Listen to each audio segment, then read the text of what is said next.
everyone, my name is Tiana, and today I will be talking about your spiritual journey and the beginning of it. This video is for all of you who are just embarking on a spiritual journey, or for those of you who are on it but in the beginning stages and you're really overwhelmed with all of the different information. So I will be speaking about 5 different things that you can do in the beginning of your journey. Number 1, take some time alone. This is really the greatest gift that you can give to yourself. Being in a quiet space with your own thoughts and outside of the noise of the outer world. It's time to really get to know yourself. And without the projections and the programming of all other people in your life, your friends, your family, or without your own programming that has been put on you through the series of life events, cultural, societal norms, and so forth.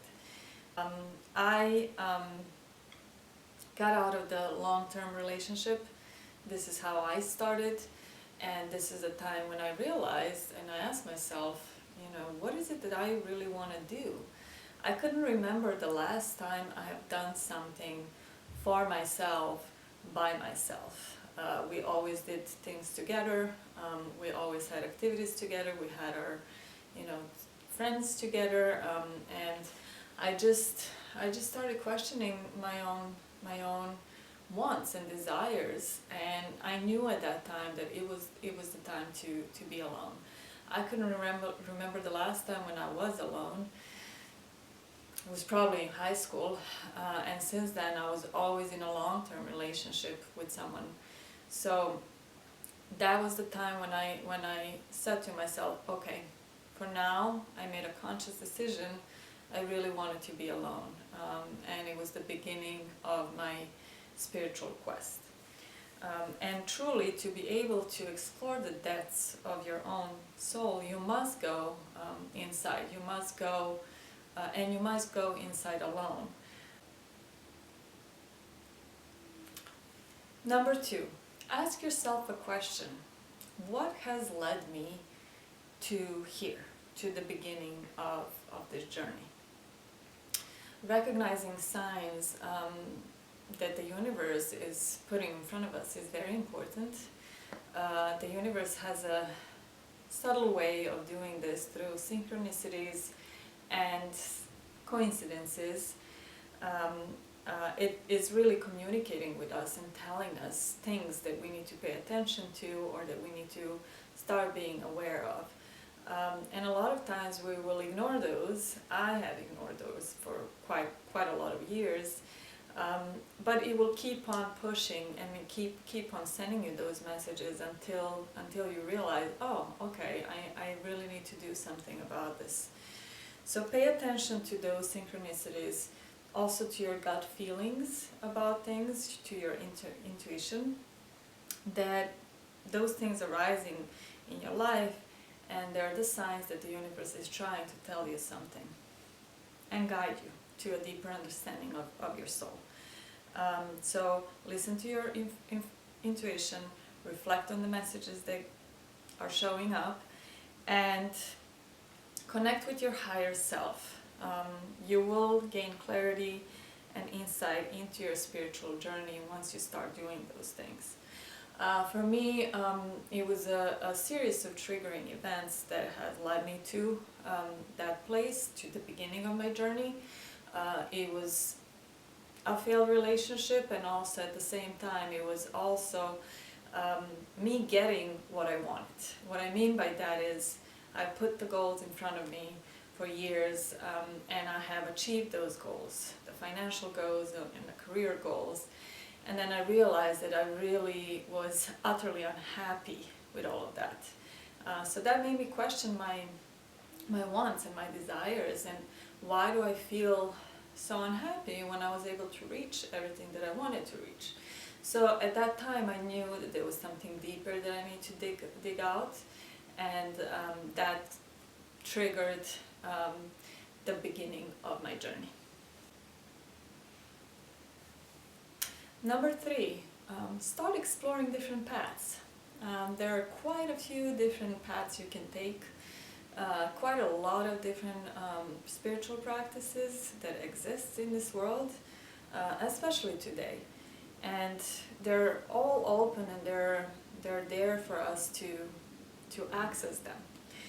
So think of something that resonates with you, and then be open to new ways of connecting with the divine or the source.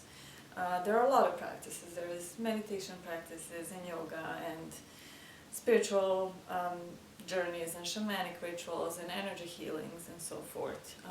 For me, I started, as a lot of us do in our 30s, by traveling.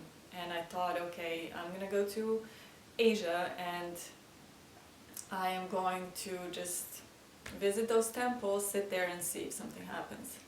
Obviously nothing happened, but something did happen through my traveling. Because I was traveling solo, I was able to have a lot of space and time alone with myself, with my own thoughts and my own feelings, and my higher self. And I was able to listen to it and be more open to it. And through those different traveling journeys, I was starting to get to know myself a lot more, and with every journey, more and more. So try different things, explore different paths, and something will resonate. Number 4, start small. And I can't stress this enough, because the last thing that you want to do is start big and then get overwhelmed and give up, which happened to me a few times.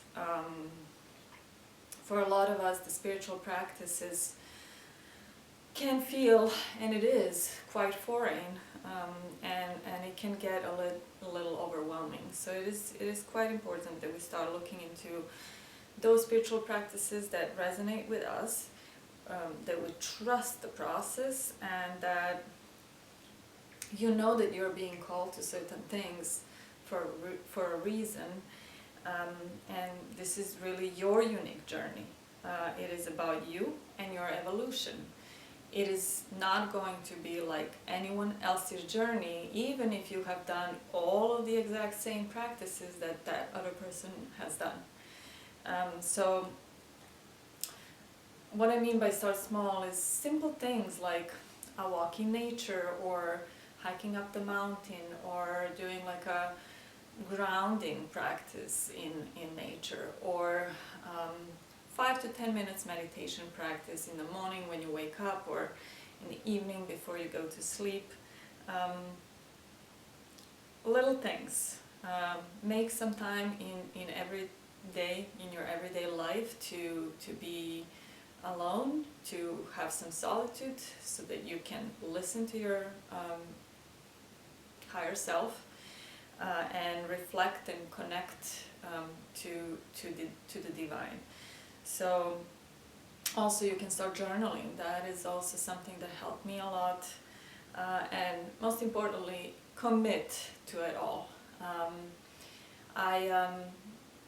I started yoga when I was in college, and at that time my energy was so all over the place. I was running, I was biking, I was going to the gym, and when I got into the yoga class, I just thought, what is this? This is so boring.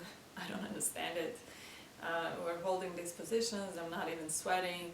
This isn't exercise. I didn't get it. So I left, and then over the course of the next few years, I was on and off trying to understand it, but I kept on going. And at one point, once I committed to it and really established my true yoga practice, when I was there on that yoga mat continuously, it happened.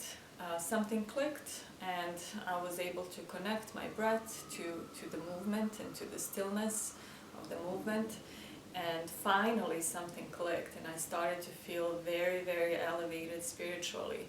and then one thing led to another that led me into the meditation practices, and now I have my regular yoga practice that is really helping me stay grounded and stay within my body. Number 5, find a community. Joining a spiritual community is something that can be very, very meaningful in your practice, because they can provide support and encouragement at the time when you're really, feeling low, or you're feeling like you may want to give up, because you're going to find like-minded people that may be on the same journey as you, or may have already experienced what you're experiencing. We all know, relationships are a huge part of our lives, and it can be difficult when you first start because your family may be against it, or maybe they just want to understand it. Maybe they're, or friends, they may be asking, why are you doing this? This is weird. You don't look like yourself. You're changing. What's going on? So finding like-minded people, a community of people that is going through similar things that you're going through, can be very, very uplifting and encouraging to you on your spiritual journey.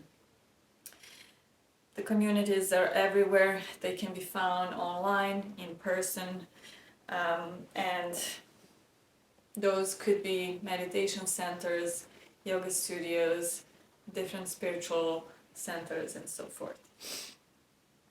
Through those communities, you can also find spiritual leaders, guides, and teachers who understand where you are and who can really, really propel you to move forward, because they can share those experiences with you and share what you can do to help yourself on your journey.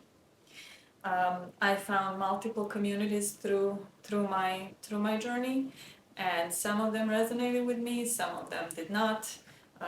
It took years to find what really fits me, but they were quite once I found my tribe, so to say, they were quite helpful to me and really, really helped me on my journey to move forward.